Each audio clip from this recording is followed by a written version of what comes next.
할렐루야. 아멘. 네, 오늘은 큰 기쁨의 좋은 소식이라는 제목으로 누가복음 2장 10절에서 14절까지 말씀을 선포하도록 하겠습니다.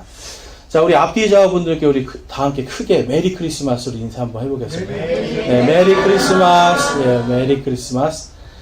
네, 이게 메리 크리스마스가 예전에는 그 예수님을 안 믿는 분들도, 제가 예전에 그 교회를 다니는데 동네에 이제 그 문방구 아저씨인데 분명히 예수님을 안 믿거든요. 근데 딱 크리스마스 때만 되면 메리 크리스마스 하는 거예요. 그러니까 그 예전만 해도 이 메리 크리스마스라는 인사가 온 동네 사람들이 다 이제 하던 그냥 그런 인사로서. 그 다음에 예전에는 누구든지 다 이 크리스마스가 뭡니까? 그러면 다 예수님 생일.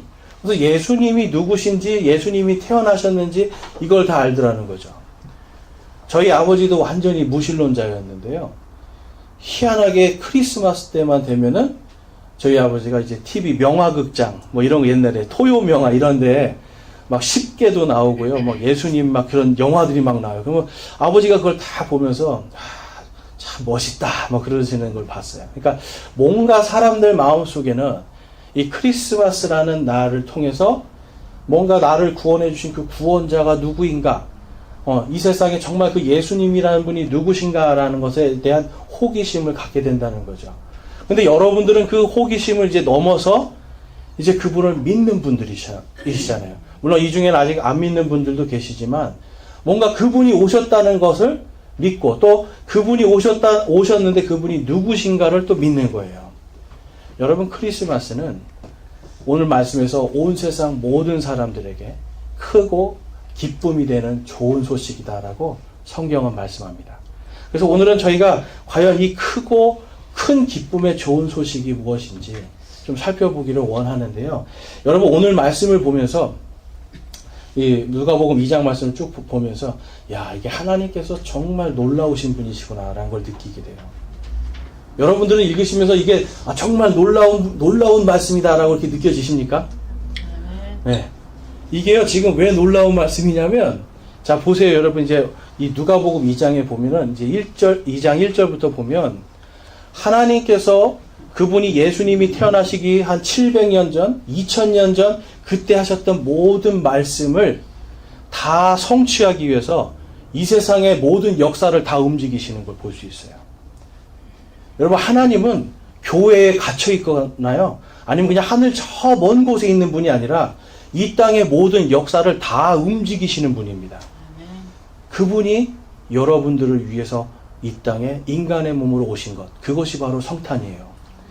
그래서 오늘은 저희들이 정말 이 인류의 역사를 움직이신, 또 보니까 예수님이 태어났는데 하늘에 있는 천군 천사들 중에 군대들로 한 명이 온 게 아니라요, 군대들이 와서 예수님을 팍 찬양하고 그 기쁨을 선포하고 있는 걸 볼 수 있어요. 하늘이 움직여지고요. 그 다음에 들판에서 이 목자들이 양을 치다가 자신들의 양을 내버려 두고, 여러분, 양이 지금도 비싸죠. 가축은 비싼 재산이란 말이에요. 그런데 그 재산들을 그냥 들판에 내려놓고 천사들이 큰 기쁨의 좋은 소식을 전하니까 그 길로 그냥 베들레헴으로 달려온단 말이에요. 여러분, 이게 지금 누가복음 2장에서 우리가 볼 수 있는 하나님의 역사입니다. 그래서 이 예수님이 과연 이분이 누구시길래 하나님께서 온 인류의 역사를 움직이고 하늘에 있는 천사들도 다 움직이시고 땅에 있는 사람들이 자신의 것도 다 내버려두고 그분께로 달려가는 이러한 역사가 일어나는지 오늘 그것을 좀 살펴보도록 하겠습니다. 그래서 첫 번째로 볼 것은 왜 구원자 예수 그리스도의 탄생이 세상 모든 사람들에게 큰 기쁨의 소식일까? 이것에 대해서 좀 살펴보겠는데요. 누가복음 2장 10절에서 12절 말씀입니다. 우리 읽었지만 다시 한번 읽어보겠습니다. 시작. 천사가 그들에게 이르되 두려워하지 말라. 보라, 내가 온 백성에게 미칠 큰 기쁨의 좋은 소식을 너희에게 가져왔노라.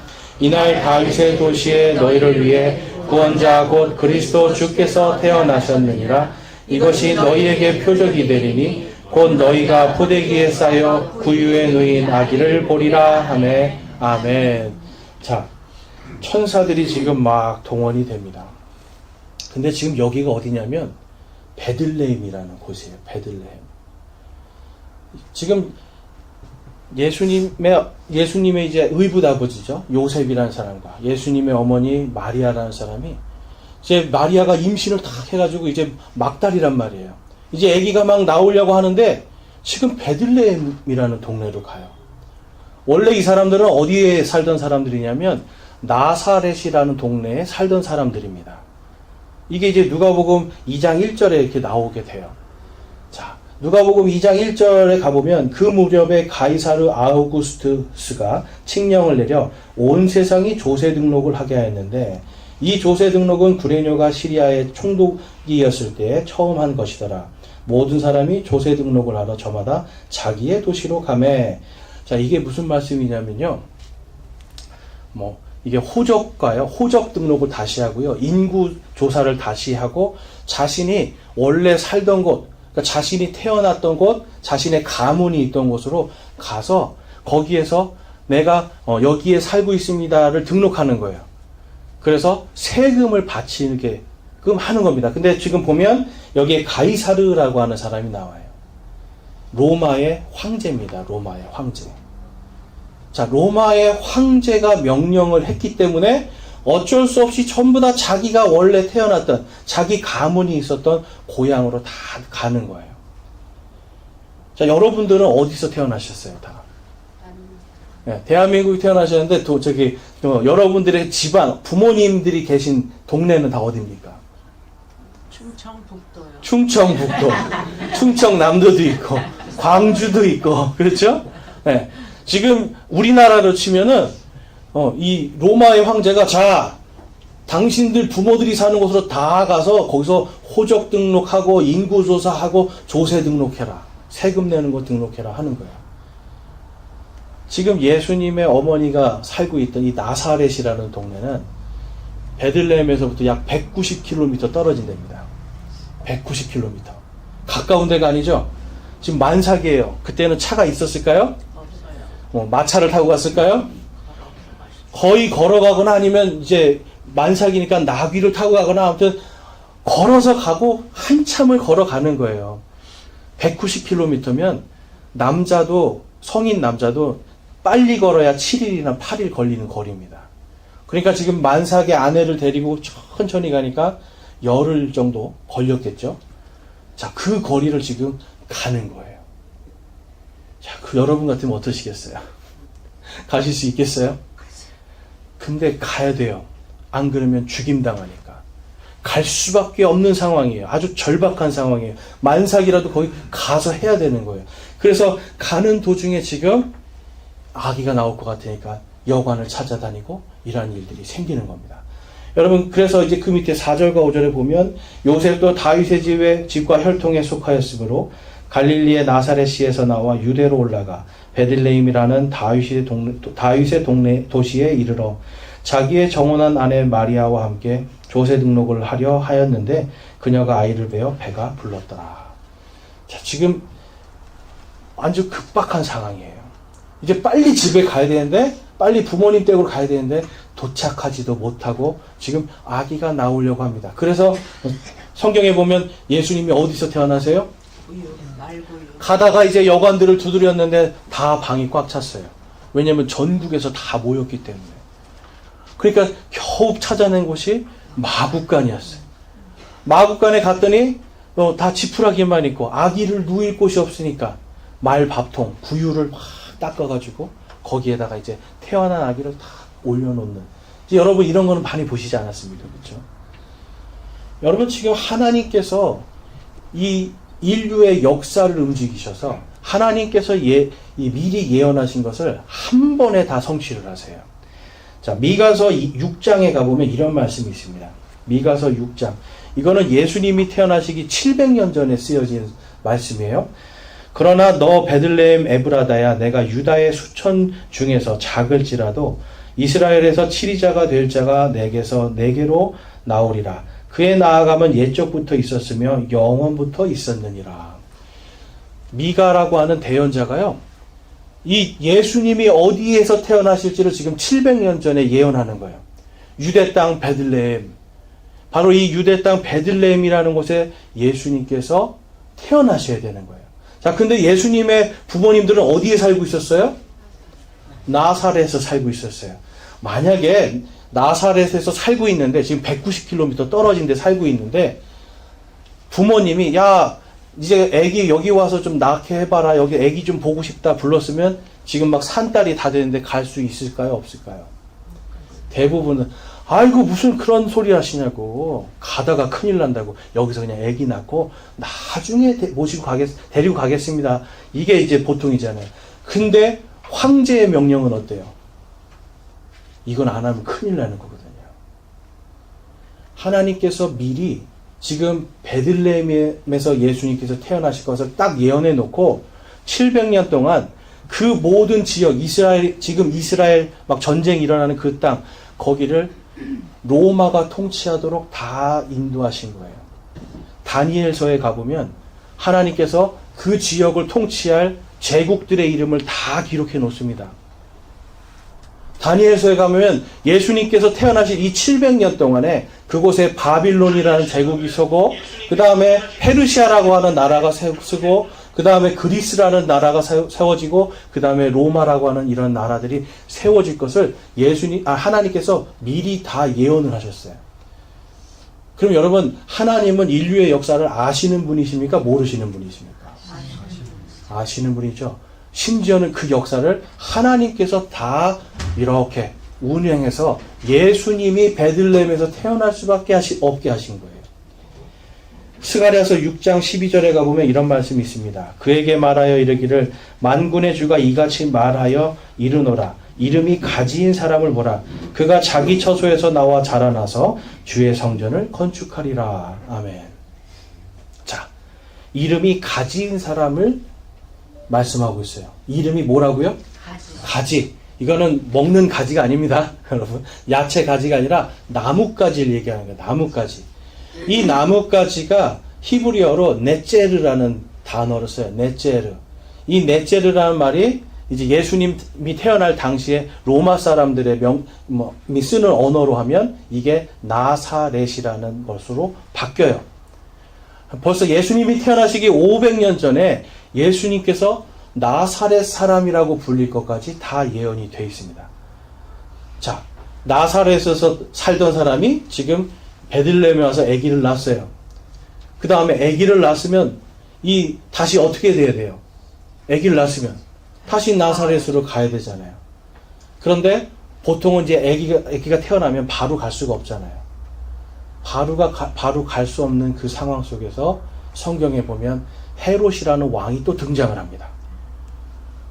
헤롯이라는 왕이 딱 있는데 갑자기 저 페르시아 저쪽 동방에서 박사들이 막 오는 거예요. 지혜자들이 와서, 아니 유대 땅에 왕이 태어나셨는데 그 왕이 어디 계십니까? 라고 물어봐요. 그랬더니 이 헤롯 옆에 있던 사람들이, 아이고 메시아가 태어나면 베들레헴에서 태어난다고 했습니다. 라고 이야기하는 장면이 성경에 기록되어 있습니다. 지금 예수님이 베들레헴에 태어나 있었잖아요. 그래서 이 박사들이 가서 딱 예수님께 3가지 선물을 드리고 경배를 하고 딱 떠나자마자 헤롯이, 야, 저 왕이 태어났으니까 자기가 왕이잖아요. 저 아기를 죽여버려야겠다. 그래서 그 아기들을, 거기서 2살 밑에 아기들을 다 죽이는 일이 생깁니다. 근데 이것도 성경에 다 예언이 되어 있어요. 여러분, 성경은요, 우리가 아셔야 되는 게 있어요. 성경은 그냥 읽고, 나한테 좋은 책, 이게 뭐 듣고서 교훈이 되는 책, 인생에 도움이 되는 그런 책, 예, 맞습니다. 그런데 더 중요한 게 있어요. 이 성경은 하나님께서 이 세상의 모든 역사를 다 움직이시는 분이라는 거예요. 이 세상의 모든 역사가 다 하나님의 역사라는 것을 증명하고 있어요. 예수님이 태어나시면서 죽을 때 이제 십자가에 달리시고 부활하시는 것까지 구약 성경에 300가지의 예언이 있습니다. 몇 개라고요, 여러분? 300. 여러분 전 보러 가보셨어요? 네. 다행히 안 보는데 가보셨어요? 네, 우리 자매님은 그 모든 걸 다 끊으신 아주 대단한 분이세요. 네. 점쟁이가 한두 개만 맞춰도 여러분들은 깜짝 놀라실 거예요. 저도 예전에 전 보러 간 건 아닌데 어떻게 우연히 무당을 만나게 됐는데 막 뭐를 막 얘기를 하는데 뭐 비슷하게 맞는 것 같더라고요. 그러면서 귀가 솔깃솔깃해져요. 근데 다른 사람들은 맞다 하면서 한 두세 개만 맞춰도 그 무당이 신통하다고 그래요. 근데 성경은 예수님이 태어나시는 거 예언 몇 개를 했다고요? 300. 예수님이 태어나시고 부활하시는 것까지 300개입니다, 여러분. 그 말씀이 단 하나도 땅에 떨어지지 않고 단 하나도 사라지지 않고 다 성취가 돼요. 여러분, 성경에 그래서 예수님께서 태어나심, 이게 역사적으로 굉장히 놀라운 일이에요.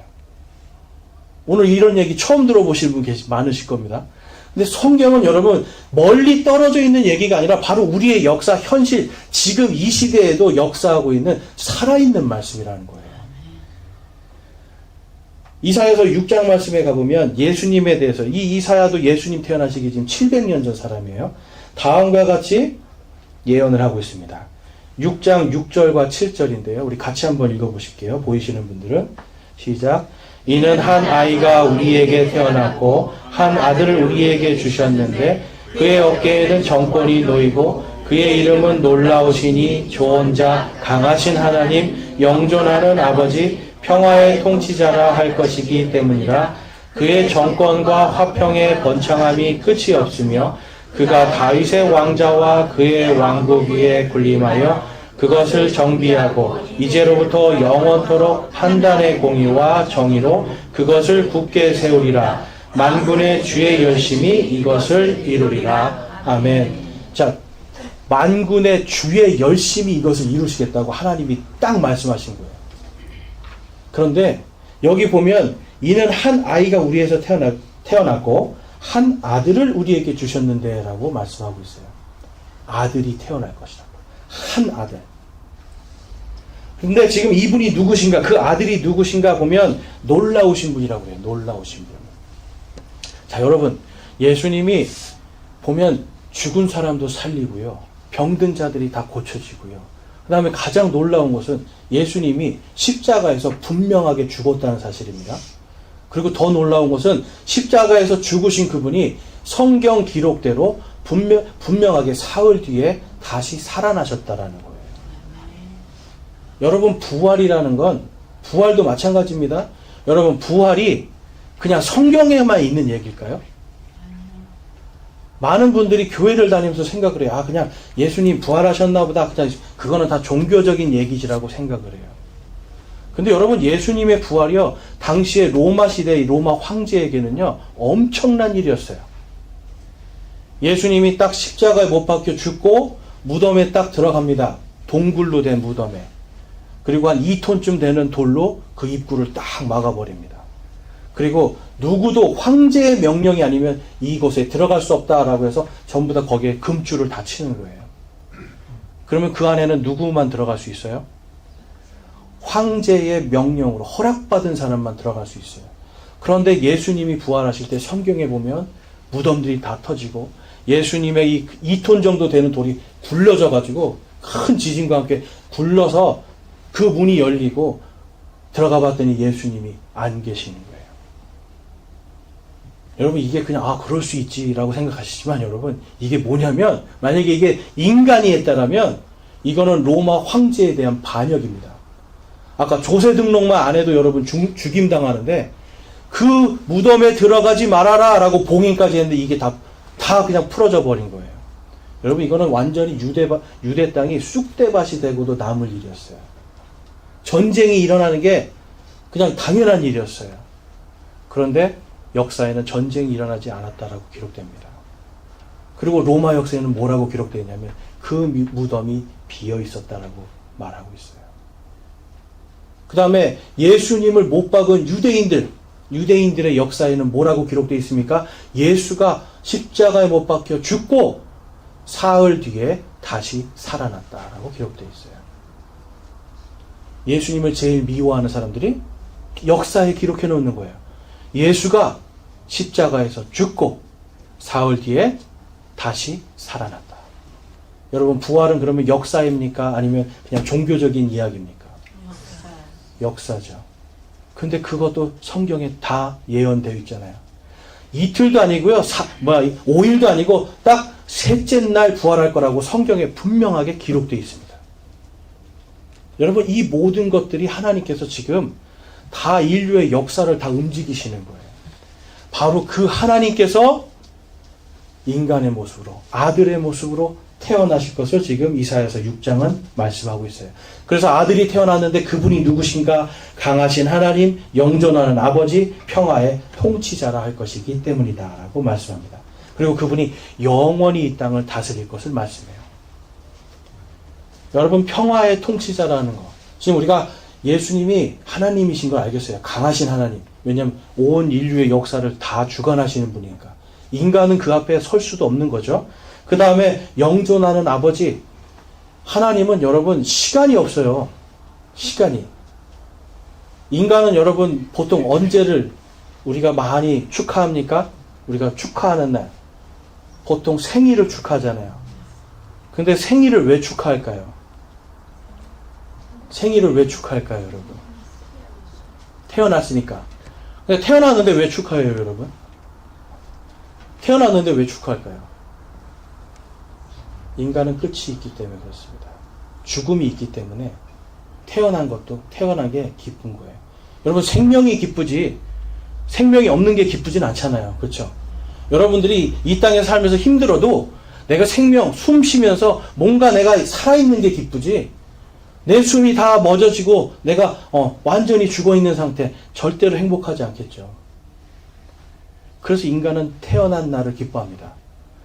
그런데 예수님은요, 지금 여기서 보면 이분은 영존하는 분이에요. 영원부터 영원. 하나님은 시간 속에 있는 분이 아니에요. 시간을 창조하신 분이 하나님이시잖아요. 그러니까 예수님한테는 생일이 중요할까요? 중요하지 않을까요? 중요하지 않아요, 사실. 그래서 초대교회 시대에는 크리스마스라는 게 없었습니다. 사람들은 크리스마스를 하지 않았어요. 왜냐하면 살아계실 분이니까. 영원토록 계셨고 또 앞으로 영원토록 계실 분이기 때문에. 그런데 이제 인간들이 나중에 한 300년쯤 지난 다음에 크리스마스라는 걸 딱 만들어내죠. 그러면서 뭔가 예수님이 태어난 날을 이날로 하자라고 하는데, 오늘날 이제 이런 것들을 이제 이단들이 막 공격을 합니다. 이게 뭐 태양신의 날이다. 맞아요. 태양신 날 맞아요. 그런데 1700년 동안은 태양신의 날로 아니라 뭘로 지켰어요? 예수님의 탄생을 기념한 거예요. 탄생. 그러니까 예수님의 탄생을 기념한 거 1700년입니다. 1700년 동안 예수님의 탄생을 기념했단 말이에요. 그럼 우리가 이 날을 기념하지 않을 이유는 없는 거죠, 사실. 이 날이 진짜 생일은 아니지만 1년에 한 번 어떤 날 우리가 예수님의 탄생, 오늘 천사들이 말하는 큰 기쁨의 좋은 소식, 바로 이 예수님의 탄생을 기념해야 되는 그 한 날은 필요하다는 거죠. 그래서 여러분, 우리가 다른 날 기념하면 진짜 예수님 언제 태어나셨는가 따져봐가지고 다른 날 하면 그날 하면 되는 거예요. 그런데 그거 언제 따지고 있겠습니까? 그렇죠? 그런데 성경은 예수님이 언제 태어나신 거 기록하지 않아요. 왜냐하면 그분은 하나님이시기 때문에. 그 하나님께서 여러분 평화의 통치자다라고 말씀을 하고 있어요. 여러분, 어떨 때 평화가 이루어질까요? 이 세상에. 어제도 보니까 막 이스라엘이 시리아 막 공격하고요. 러시아, 우크라이나 계속 전쟁하고, 뉴스만 보면 지금 요즘에 다 전쟁이에요. 예수님께서 마지막 때가 되면 전쟁의 소문들이 계속 늘어날 걸 말씀하셨거든요. 근데 요즘 보면 정말 계속 전쟁. 심지어는 북한군이 왜 우크라이나까지 가서 전쟁을 하고 있어요? 여러분, 지금 이런 시대에 우리 살고 있습니다. 그런데 여러분, 예수님이 오시면 평화의 통치자라는 거예요. 이게 무슨 뜻이냐면, 예수님이 모든 이런 전쟁과 이런 모든 걸 다 멈추게 하시는 강하신 하나님, 전능하신 하나님으로 이 땅에 심판하러 오신다는 것을 말씀하고 있어요. 여러분, 지금 우리 이 전 세계에서 미국을 직접적으로 공격하지 못하는 나라, 공격할 수 있는 나라가 없습니다. 왜냐하면 공격했다가 다 죽으니까 그래요. 강력하기 때문에. 그런데 예수님이 오시면 그건 아무것도 아니라는 거예요. 예수님이 오시면 진짜 이 세상 어떤 무기들도 다 사라지고, 성경에 보면 이 칼을 전부 다 농기구로 만들겠대요. 창도 농기구로 다 만든대요, 사람이. 왜냐하면 이젠 전쟁하지 않아도 되니까. 예수님의 평화의 통치자라는 건 예수님이 완전히 승리하셨다는 겁니다. 여러분, 예수님이 태어나신 건 그냥 아기로서 태어나셨다. 아기 예수님 기뻐한다. 여기에서 멈추면 안 되는 거예요. 하나님의 말씀이 300개가 성취됐다. 여러분, 여기에서 멈추면 안 돼요. 왜냐하면 성경에서 300개 외에 500개는 이제 예수님께서 다시 오셔서 이 땅을 심판하시고 완전히 승리하실 거가 500개가 남아 있습니다. 무당이 2개만 맞춰도 와 하는데 300개 맞췄습니다. 그럼 500개가 맞춰질까요? 안 맞춰질까요? 500개가 성취가 될까요? 안 될까요? 성취가 돼요. 그 대표적인 증인이 여러분들입니다. 구약 성경에 이방인들이, 하나님을 알지 못하던 백성들이 하나님을 찬양하고 그들이 구원받을 것이라고 말씀하셨어요. 오늘도 보면 천사들이 와서 온 세상 모든 민족들에게, 모든 백성들에게 예수님의 탄생이 큰 기쁨의 좋은 소식이다라고 말씀합니다. 예수님이 오시면 전쟁이 사라지게 되어 있습니다. 예수님이 오시면 고통과 기근과 모든 역병들과 모든 우리 삶을 괴롭히는 모든 것들이 다 사라지게 되어 있습니다. 우리의 눈물도 사라지게 되어 있습니다. 여러분, 그게 진정한 평화 아닙니까? 그래서 크리스마스에 지금 천군 천사들, 제가 이게 묵상하면서 야, 천사들도 정말 좋았겠구나 싶었어요. 한번 생각해 보셨어요? 예수님 탄생이, 예수님 태어나셨는데 천사들은 왜 좋았을까요, 여러분? 천사들은 한번 잘 생각해 보세요. 천사들이 왜 좋았을까? 왜 기뻐가지고 막 온 땅에 큰 기쁨의 좋은 소식이라고 했을까? 여러분, 천사들도 마귀 사탄과 마귀들과 싸우는 이 영적인 전쟁이 끝나는 거예요. 요한계시록 맨 마지막에 가보면, 요한계시록 20장에 가보면, 맨 마지막이 아니죠. 20장에 가보면 사탄이 불호수에 던져져서 심판받습니다. 마귀들이 거기에 던져져서 심판받습니다. 여러분, 천사들도 전쟁이 끝나는 거예요. 그러면 천사들이 예수님이 딱 태어나셨을 때 왜 기뻤어요? 여러분? 야, 평화의 통치자가 태어나셨구나. 그래서 땅에는 평화가 되는 거예요. 하늘에는 지극히 높은 곳에서 하나님께 영광이 되는 거예요. 예수님이 왜 지극히 높으신 하늘에서 영광이 되는지 이해가 되십니까? 그래서 이 큰 기쁨의 소식은 여러분, 우리가 두 번째로 볼 것이 그리스도와 성도들 그리고 모든 것의 승리입니다. 우리 본문 말씀에 다시 가보면 2장 13절 14절입니다. 같이 한번 읽어보겠습니다. 시작. 갑자기 하늘의 군대들의 무리가 그 천사와 함께하며 하나님을 찬양하여 이르되 가장 높은 곳에서는 하나님께 영광이요 땅에서는 평화와 사람들을 향한 선하신 뜻이로다 하니라. 아멘. 여러분, 하나님, 지극히 높은 곳에는 하나님께 영광이 돼요. 예수님 승리하시기 때문에, 승리하셨기 때문에. 또한 땅에서는 평화가 되는 것입니다. 예수님이 승리하셨기 때문에. 지금 예수님이 아기로 태어나셨지만 예수님은 이미 영원전부터 승리하실 것이 작정되어 있는 분이었어요. 예수님을 믿는 우리에게, 예수님을 믿는 순간 성경은 무엇을 약속합니까? 죄의 모든 용서, 죄가 깨끗이 사라질 것이다. 왜냐하면 하나님이신 그분이 우리 대신 그 죄, 저와 여러분이 가지고 있는 바로 그 작은 죄, 거짓말 하나까지 한 그 죄를 대신해서 예수님이 심판받았기 때문에, 예수님이 피 흘려서 그 죄 때문에 죽으셨기 때문에, 그 다음에 우리에게는 하나님께서 또 영원한 생명을 주겠다고 약속을 하셨어요. 근데 그게 내가 잘해서 주시는 거예요? 여러분들이 오늘 나는 1년에 그래도 한 2번은 교회 나옵니다. 하나님, 저 1년에 한번 2번 송구영신 예배 나오고요. 저는 크리스마스 이렇게 2번은 나옵니다. 부활주일 때는 좀 나옵니다. 여러분, 이런 것으로 우리가 구원받고 영원한 생명 얻을 수 있을까요? 아니요. 우리의 행위로는 아무것도 할 수 없어요. 제가 좀 생각을 해봤어요. 예수님을 믿고 구원받는 게 아니라 정말 우리가 착한 일을 해서 구원받는다라면 과연 몇 명이나 구원받을 수 있을까? 드라마에 봤더니 사극에서 죽는 그 순간까지 자기가 싫어하는 사람을 저주하면서 막 죽더라고요, 여러분. 죽는 그날까지 미워하면서 막 죽더라고요, 여러분. 사람이 숨이 꼴깍 넘어가면서도 거짓말을 하고 죄를 짓더라고요, 여러분. 여러분 안 그러실 자신 있으세요? 저 자신 없습니다. 그래서 하나님은 이 판단의 공의, 정의를 온전히 세우시기 위해서 예수님을 보내주시는 거예요. 우리가 태어나면서부터 죽을 때까지 숨이 넘어가는 그 순간까지 저지를 수 있는 모든 죄를 다 예수님께서 용서하시기 위해서 우리 대신 피 흘려 죽으신 거예요. 그렇기 때문에 여러분 지금 예수님께서는 뭘 우리에게 말씀하시는 거냐면 내가 죽었으니 너희는 승리했다라는 거예요. 내가 다시 살았으니 너희는 승리할 거라는 거예요. 죄에 대해서 승리하였고요. 우리는 사망에 대해서 승리한 사람들, 바로 그 사람들을 우리는 기독교인이라고 부릅니다. 교회에 다니는 사람이 아니에요. 여러분 교회에 다니는 사람이 기독교인이 아니에요. 예수 그리스도를 믿고 구원받은 사람이 기독교인이에요. 예수 그리스도를 믿고 죄의 문제가 해결된 사람이 기독교인이에요. 예수 그리스도를 믿고 영원한 생명을 얻은 사람, 사망에게 승리한 사람들이 기독교인이에요, 여러분. 여러분 기독교인들이세요? 아멘. 여러분 기독교인들이세요? 아멘. 저와 여러분이 기독교인이어야 됩니다. 근데 이것은 여러분 우리가 이 땅에 오신 예수 그리스도 하나님이신 그분을 믿기 때문에 그러는 거예요. 하나님의 법은 딱 한 가지예요. 이게 여러분 너무나도 확실한 법이에요.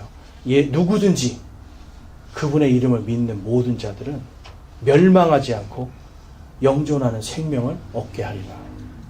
누구든지 그분을 믿는 모든 자들은 예수 그리스도의 피로 우리의 모든 죄를 다 씻김 받으리라. 여러분 이게 복음이죠. 예수님이 태어나신 게 여러분 지금 이해가 되세요?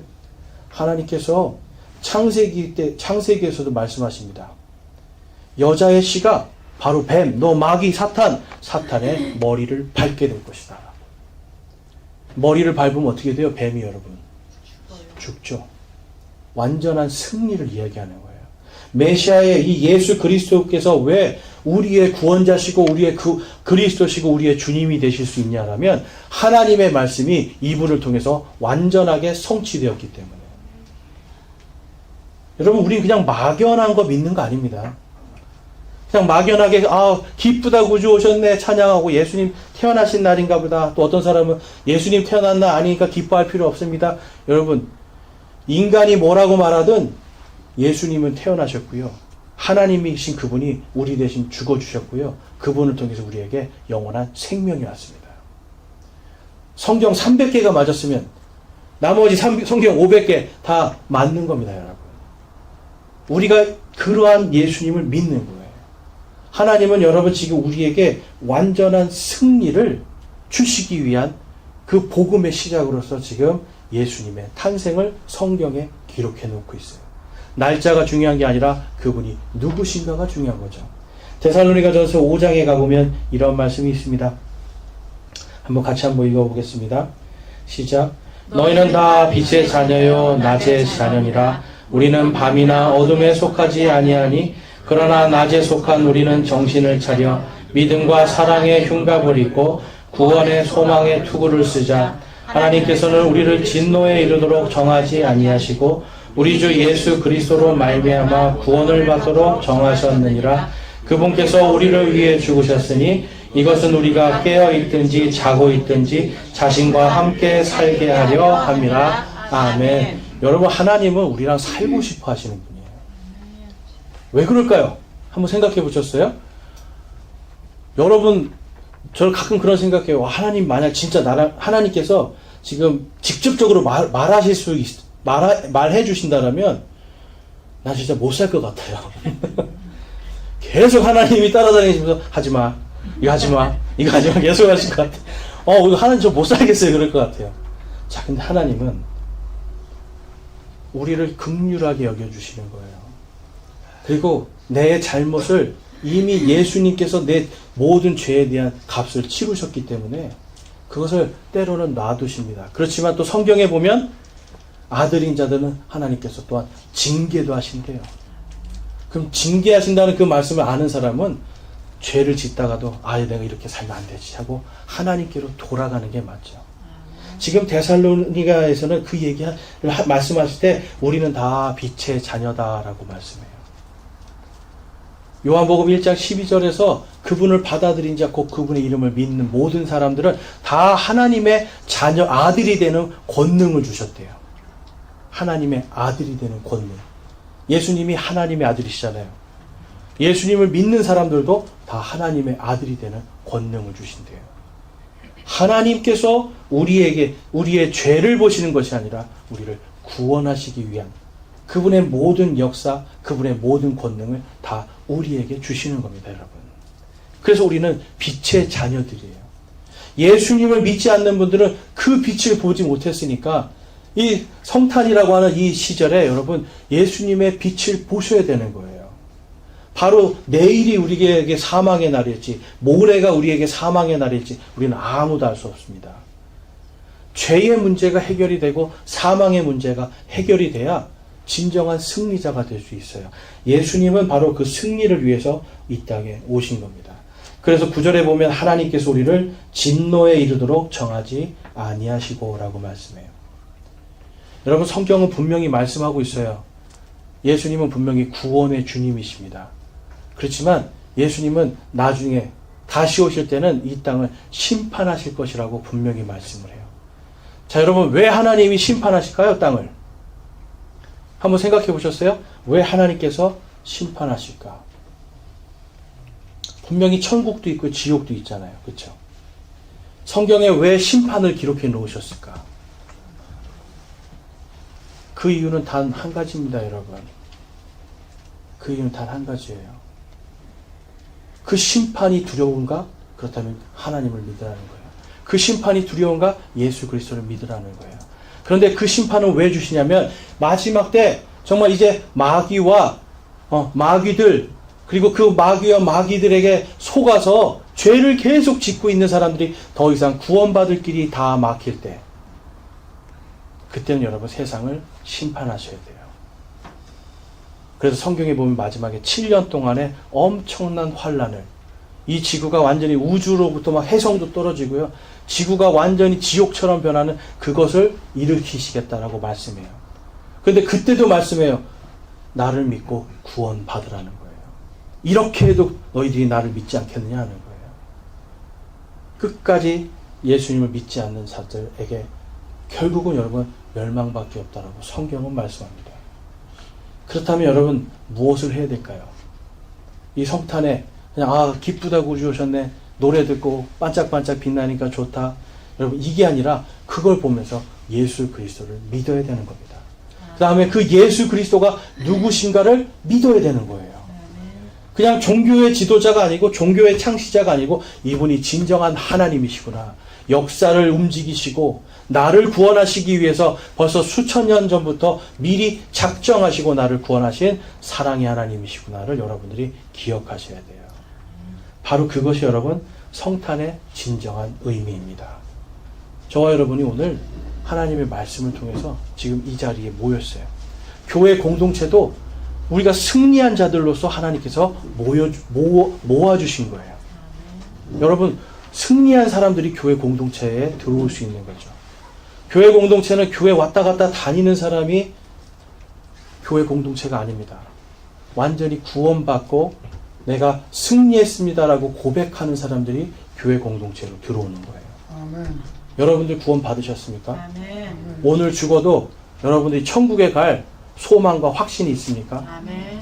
지옥의 그 형벌이 면제되었다라고 하는 확실한 소망과 믿음이 있으십니까? 아멘. 여러분 그렇다면 우리는 이 진노에 들어가지 않도록 정해진 사람들입니다. 아멘. 우리는 이 진노에 들어가지 않도록 이 땅에서 영적 전쟁에서 승리한 사람들입니다. 아멘. 여러분과 저는 승리한 사람들입니다. 네. 그래서 저와 여러분들이 이제 오늘 마지막으로 말씀 보겠습니다. 누가복음 2장 14절 말씀입니다. 같이 한번 읽어보겠습니다. 2장 14절 시작. 가장 높은 곳에서는 하나님께 영광이요 땅에서는 평화와 사람들을 향한 선하신 뜻이로다 하니라. 아멘. 여러분, 그 선하신 뜻이 오늘 저와 여러분을 구원하였습니다. 아멘. 그 선하신 뜻을 믿는 분들은 구원을 받을 줄로 믿습니다. 아멘. 여러분, 우리가 다 구원받기를 하나님은 오늘도 간절히 원하시는 거예요. 교회를 다니는 사람이 아니라 믿고 죄를 승리하고요, 사망을 승리하고 하나님의 아들로서 살아가는 영원한 승리자로 살기를 주님께서는 원하십니다. 여러분, 바로 성탄은 바로 승리의 날입니다. 무슨 날이라고요, 여러분? 승리의 날. 무슨 날이라고요? 승리의 날. 아멘. 여러분, 승리하시고 내년에도 우리가 또 승리하게 해주신 그분을 찬양하는 한 해가 될 수 있기를 소망합니다. 아멘. 네, 기도하시겠습니다. 이 시간 기도하실 때 우리 결단하기를 원하는데요. 내가 아직 예수 그리스도를 믿지 못하고 있습니다 하시는 분들은 하나님, 제가 예수 그리스도를 믿도록 인도해 주십시오라고 기도하시기 원합니다. 예수님은 역사가 증명하고 있습니다.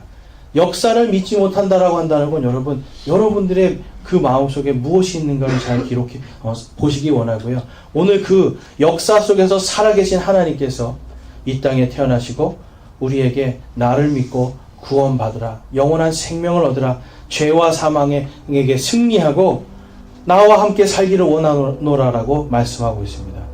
이 시간 함께 예수님을 믿지 않는 분들은 예수님을 믿기를 결단하시기 원하고, 예수님을 믿고 승리자가 되신 분들은 주님, 제가 믿음으로써 정말 승리자다운 삶을 살 수 있도록 이 모든 이 땅에서의 삶을 주님과 함께 동행하는 삶 살 수 있기를 인도해 주시고 저의 믿음을 더욱 굳건하게 하여 주십시오라고 기도하기 원합니다. 기도하시겠습니다.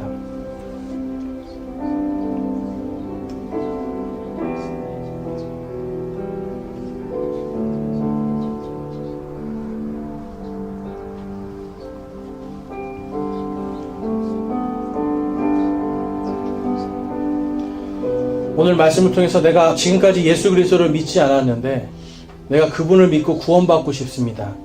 역사 속에서 살아계신 그분, 그 예수 그리스도를 내가 믿고 구원받고 싶습니다 하시는 분들 손을 들어